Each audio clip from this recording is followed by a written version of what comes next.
আজকের প্রধান সভাপতিত্ব করছেন পূর্বতলা উপজেলা যুবদলের সিনিয়র যুগ্ম আহ্বায়ক এম এ মনসুর আজাদ কুপনাটন্ড ভাই এবং সঞ্চালনায় আছেন আমার অত্যন্ত শ্রদ্ধাভাজন প্রিয় ভাই এনায়েত কবির ভাই এবং পূর্বতলা উপজেলা যুবদলের সিনিয়র যুগ্ম আহ্বায়কবৃন্দ এবং সদস্যবৃন্দ এবং বিভিন্ন ইউনিয়ন থেকে আগত আমার বাংলাদেশ যুব দলের নেতাকর্মী ও সমর্থকবৃন্দ গ্রহণ করুন পূর্বতলা উপজেলা যুব দলের পক্ষ থেকে সংগ্রামী সালাম এবং শুভেচ্ছা।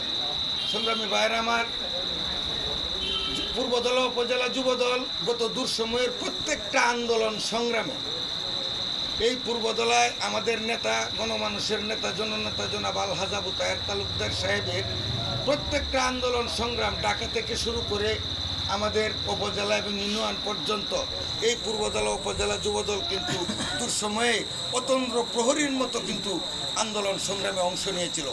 সেই ধারাবাহিকতায় আগামী দিনেও আমরা সকলে সমস্ত ভেদাভেদ ভুলে, আমি সাহেদ ভাইয়ের কথাটা লক্ষ্য করেছিলাম, ভাই কিন্তু অত্যন্ত একটা সুন্দর কথা বলেছেন। আমরা গত 5 তারিখের আগে এই পূর্বতলা উপজেলা যুবদলের মধ্যে যে সমন্বয় ছিল এটা কিন্তু বর্তমানে 5 তারিখের পরে আমরা দেখতে পাচ্ছি না। আমি সিনিয়র নেতৃবৃন্দকে বিনয়ের সাথে অনুরোধ করে বলবো, আপনারা আমাদের নেতৃত্ব বিকাশের জন্য আপনারা এটার পরিচয় দিবেন আগামী দিনগুলোতে, এবং আমরা অতীতের নেই যুবদলকে সুসংগঠিত দেখতে চাই এবং আগামী 27 তারিখ 28 তারিখের সম্মেলনকে সফল করার লক্ষ্যে সকলে ঐক্যবদ্ধ হয়ে এই মিটিংটাকে আরও জমকালো করার চেষ্টা করব ইনশাল্লাহ। এই আশাবাদ ব্যক্ত রেখে আমি আমার সংক্ষিপ্ত বক্তব্য এখানে শেষ করলাম। আসসালামু আলাইকুম।